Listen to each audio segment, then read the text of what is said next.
আজকের ভিডিওতে কিছু ভ্রমণ বিষয়ক সিনেমার কথা বলবো। আমার ধারণা এই সিনেমাগুলি দেখার পর আপনার ঘোরাঘুরি করার ইচ্ছা আরও অনেক গুণ বেড়ে যাবে। তাই নেক্সট ট্রিপ প্ল্যান করা না থাকলে সিনেমাগুলি দেখে ফেলুন। প্ল্যান করার ইন্সপিরেশন এমনি এমনি চলে আসবে। ভ্রমণ বিষয়ক সিনেমার আলোচনা আসলেই যে সিনেমার কথা বলতেই হয় তার নাম ইনটু দ্য ওয়াইল্ড।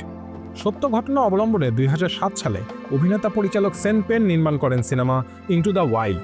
গল্পটা ক্রিস্টোফার ম্যাকানলেস তার আরামের জীবন ফেলে হঠাৎ ভবঘুরে হয়ে যান। নিজের নাম বদলে পরিবার পরিজন বন্ধুবান্ধব ছেড়ে একাই বেরিয়ে পড়েন এক অনিশ্চিত যাত্রায়। এই ভ্রমণে তিনি পরিচিত হন বিভিন্ন মানুষের সাথে। কেউ তাকে আপন করে নেয়, কেউ তার ভ্রমণে সঙ্গ দেয়। কিন্তু ক্রিস্টোফারের গন্তব্য ছিল প্রকৃতি। তিনি মানুষের ভিড় থেকে সরে গিয়ে প্রকৃতির নির্জনতার মাঝে নিজেকে খুঁজতে চেয়েছিলেন। তার যাত্রাপথে ছিল ওয়েস্টার্ন ইউএসের অ্যারিজোনা, নিউ মেক্সিকো এবং ক্যালিফোর্নিয়ার পর্বতমালা। তিনি লেক মিডের শান্ত জলরাশি আর কলোরাডো নদীর কঠিন স্রোত পাড়ি দিয়ে আলাস্কার স্টাম্পেড ট্রেইলে পৌঁছান। অবশেষে একটি পরিত্যক্ত বাসে কাটে তার জীবনের শেষ দিনগুলি। প্রকৃতির মাঝে তার এই চরম সাহসিকতার গল্প, তার এই ভবঘুরের গল্প যেমন আমাদেরকে প্রকৃতিকে ভালোবাসতে শেখায়, একই সাথে মানুষের সাথে থাকার, মানুষের সঙ্গে সংযোগের গুরুত্বটা উপলব্ধি করায়। এরপরে সিনেমার নাম the secret life of Walter মিটি। প্রচণ্ড ইন্সপায়ারিং এই সিনেমাটি 2013 সালে নির্মাণ করেন বেন স্টিলার। ওয়াল্টার মিটি একটি ফটোগ্রাফি ম্যাগাজিনে কাজ করেন। তার জীবন একদম রুটিন বাঁধা রোবোটিক। বাস্তব জীবনে সাহসী কিছু করার বদলে তিনি মাঝে মধ্যে নিজেকে কল্পনার জগতের বীরপুরুষ, হিরো মনে করেন। কিন্তু একদিন একটি বিশেষ ছবি হারানোর কারণে তিনি তার জীবনের সবচেয়ে দুঃসাহসিক যাত্রা শুরু করেন। তার যাত্রা শুরু হয় গ্রিনল্যান্ডের বরফে ঢাকা উপকূল থেকে, যেখানে তিনি হাঙরের সাথে সাঁতার কাটেন। এরপর আইসল্যান্ডের আগ্নেয়গিরির কাছে স্কেটবোর্ড চালান এবং শেষমেশ হিমালয়ের পাদদেশের একটি পাহাড়ে একটি স্নো লেপার্ডের দেখা পান। তার ভ্রমণের প্রতিটি মুহূর্ত তিনি নিজেকে নতুনভাবে আবিষ্কার করেন। আমরা যারা রুটিন জীবনে থাকতে থাকতে একদম ক্লান্ত, তাদের জন্য এই সিনেমাটি একটি মাস্ট ওয়াচ। এরপরের সিনেমা বিখ্যাত পরিচালক ওয়েস অ্যান্ডারসনের দ্য দার্জিলিং লিমিটেড। তিন ভাই ফ্রান্সিস, পিটার আর জ্যাক তাদের বাবার মৃত্যুর পর নিজেদের সম্পর্ক ঠিকঠাক করার জন্য তারা একটি ভারতের ট্রেনে চেপে বসে ভ্রমণে বেরিয়ে পড়ে। তাদের যাত্রা শুরু হয় মুম্বাই থেকে, যেখানে তারা ট্রেনে চড়ে রাজস্থানের মরুভূমি, পুঞ্চ এবং হিমালয়ের পাদদেশ পাড়ি দেন। প্রথম দিকে তাদের মধ্যে অনেক ভুল বোঝাবুঝি, অনেক ঝগড়া চলতে থাকে। কিন্তু এক পর্যায়ে গিয়ে একটা দুর্ঘটনা ঘটে এবং একটি ছোট্ট গ্রামে একটা পরিবারকে সাহায্য করার সুযোগ হয় তাদের। এই যাত্রা তাদের সম্পর্কের জটিলতা, পারিবারিক বন্ধন এবং জীবনের সত্যগুলো সম্পর্কে নতুন উপলব্ধি এনে দেয়। ওয়েস অ্যান্ডারসন এই সিনেমায় ভারতের প্রকৃতি ও সংস্কৃতির এক মনোমুগ্ধকর দিক তুলে ধরেন। সাথে উঠে আসে মানুষের আবেগ আর জীবনযাত্রার বিভিন্ন দিক। পরের সিনেমাটি ইট প্রে লাভ। লিজ গিলবার্ট ডিভোর্সের পর 1 বছরের জন্য 3টে দেশে ভ্রমণ করার সিদ্ধান্ত নেন। ইতালিতে তিনি খাবারের মাধ্যমে জীবনের আনন্দ আবিষ্কার করেন। ভারতে তিনি আধ্যাত্মিকতার মাঝে আত্মার শান্তি খুঁজে পান এবং সবশেষে বালিতে প্রেম এবং ভারসাম্যর নতুন সংজ্ঞা খুঁজে পান। এই ভ্রমণ তাকে জীবনের নতুন মানে বুঝতে সাহায্য করে, জীবনে নতুনভাবে বাঁচার একটা ইন্সপিরেশন দেয়। এই সিনেমা দেখার পর বালি কিংবা ইতালি ভ্রমণের ইচ্ছা আপনার অনেকাংশে বেড়ে যাবে। Trust me. রায়ান মার্ফি পরিচালিত ইট প্রে লাভ সিনেমাটি মুক্তি পায় 2010 সালে।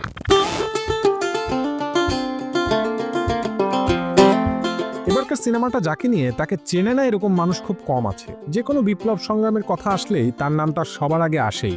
বলছি কিউবার বিপ্লবী নেতা চে গুয়েভারার কথা। সাল 1952। চে গুয়েভারার বয়স তখন 23। মেডিকেলের ছাত্র তিনি। তার বন্ধু 29 বছর বয়সী আলবার্তো গ্রানাডো, একজন জীববিজ্ঞানী। তারা দুজনে মিলে সিদ্ধান্ত নেন মোটরসাইকেল নিয়ে তারা পুরো দক্ষিণ আমেরিকা ভ্রমণ করবেন। এই যাত্রার উদ্দেশ্য মজার অভিজ্ঞতা অর্জন করা এবং লাতিন আমেরিকার বাস্তব চিত্র খুব কাছ থেকে দেখা। আর্জেন্টিনা থেকে যাত্রা শুরু করে তারা পেরুর প্রাচীন ইনকা সভ্যতার ধ্বংসাবশেষ, মাচু পিচু, চিলির আতাকামা মরুভূমি এবং ব্রাজিলের অ্যামাজন নদীর গভীরতম জায়গায় পৌঁছান। 8 মাসের দীর্ঘ এই ভ্রমণ চেকে পুরোপুরি বদলে দেয়। দক্ষিণ আমেরিকার মানুষের দুঃখ কষ্ট, সামাজিক বৈষম্য, আদিবাসী ও শ্রমিকদের দুর্বিষহ জীবন, সমাজের সম্পদের অসম বন্টন সবকিছুই যেন চেকে একজন নতুন মানুষ হিসেবে তৈরি করে। এই একটা ভ্রমণ তাকে সামাজিক বিপ্লবের প্রয়োজনীয়তা উপলব্ধি করায় এবং এই অভিজ্ঞতাই তাকে ভবিষ্যতে কিউবার বিপ্লবে যোগ দিতে এবং বিশ্বজুড়ে বৈষম্যের বিরুদ্ধে লড়াই করার অনুপ্রেরণা দেয়। সংগ্রামী মানুষের আইকন হয়ে ওঠা চে গুয়েভারার এই অবিস্মরণীয় ভ্রমণের গল্প নিয়ে নির্মিত সিনেমা দ্য মোটরসাইকেল ডাইরিজ। ব্যক্তিগত শোক এবং জীবনের সংকট কাটাতে চেরিল স্ট্রেট নামের এই নারী একা একটি 1100 মাইল দীর্ঘ হাইকিং যাত্রায় বের হন। তার গন্তব্য প্যাসিফিক ক্রেস্ট ট্রেইল, যা ক্যালিফোর্নিয়া থেকে শুরু করে ওয়েগনের সবুজ বনাঞ্চল অতিক্রম করে ওয়াশিংটনের বরফ ঢাকা পাহাড়ে গিয়ে শেষ হয়। যাত্রাপথে তিনি শারীরিক কষ্ট, আবহাওয়ার চ্যালেঞ্জ এবং নিজের মানসিক দুর্বলতার মুখোমুখি হন, কিন্তু প্রতিটি বাধা তাকে নিজের সম্পর্কে নতুন কিছু জানতে সাহায্য করে। রিজ উইদারস্পুনের অনবদ্য অভিনয় সমৃদ্ধ ওয়াইল্ড সিনেমাটি পরিচালনা করেন জামার্ক ভ্যালি। পরবর্তী cinema hunt for welder people. Ricky একটা এতিম ছেলে, সে তার নতুন জীবন শুরু করতে এক পরিবারের সাথে সাউথ আইসল্যান্ডের প্রত্যন্ত অঞ্চলে বসবাস করতে আসে। একদিন রিকি এবং তার পালক পিতা হেকি একটি বড় ভুল বুঝাবুঝির কারণে আইসল্যান্ডের প্রকৃতির মধ্যে হারিয়ে যান। তাদের বিরুদ্ধে শিকারী এবং পুলিশ পাঠানো হয়। যদিও শুরুর দিকে তাদের সম্পর্ক ভালো ছিল না, কিন্তু ধীরে ধীরে তারা একে অপরকে বুঝতে শুরু করেন। তাদের মধ্যে গড়ে ওঠে বন্ধুত্ব।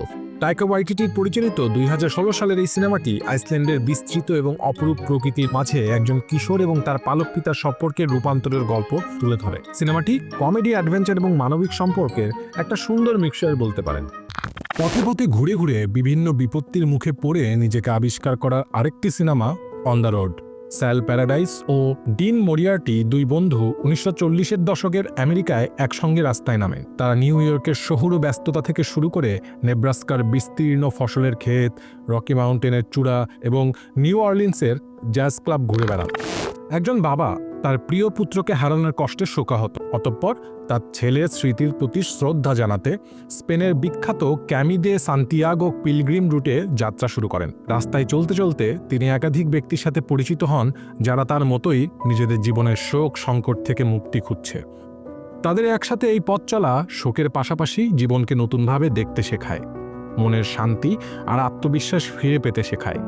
এই সিনেমাতেও ভ্রমণের মাধ্যমে জীবনকে নতুনভাবে আবিষ্কার করার ব্যাপারটা বারবার ফিরে আসে, এবং এই সিনেমায় স্পেনের বিভিন্ন মনোরম দৃশ্য, বিশেষ করে ক্যামিনো রুটের আধ্যাত্মিক রূপ উঠে আসে।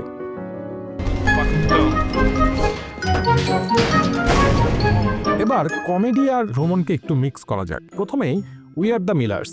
ডেভ একজন দরিদ্র গাঁজার ডিলার। একটি বড় লেনদেনের জন্য মেক্সিকো থেকে তাকে গাঁজা আনতে হবে, কিন্তু সমস্যা হবে সীমানা পার হওয়ার সময়। এই সমস্যা কাটাতে ডেভ তার প্রতিবেশী এবং কিছু অদ্ভুত মানুষকে নিয়ে একটা কাল্পনিক পরিবার তৈরি করেন, যাতে পরিবার সহ সহজে এই পণ্যটি বর্ডার ক্রস করানো যায়। যাত্রা জুড়ে তাদের সাথে নানা রকম হাস্যকর ঘটনা ঘটতে থাকে এবং পরবর্তীতে তাদের মধ্যে এক ধরনের মানবিক সম্পর্ক গড়ে ওঠে। মজার এই রোড ট্রিপ মুভি একদিকে যেমন কমেডি মোমেন্ট দ্বারা আপনাকে পুরো দমে এন্টারটেইন করবে, অন্যদিকে রোড ট্রিপে যেতে অনুপ্রাণিত করবে। পরের যে সিনেমাটির কথা বলবো, সিনেমার নাম ইউরো ট্রিপ। রিলিজ পায় 2004 সালে। বলে রাখা ভালো, এই সিনেমায় প্রচুর দুষ্টামি, প্রচুর বড়দের দৃশ্য আছে, তাই ভুলেও বাবা মা বা বাচ্চাদের সামনে এই সিনেমা ছাড়বেন না।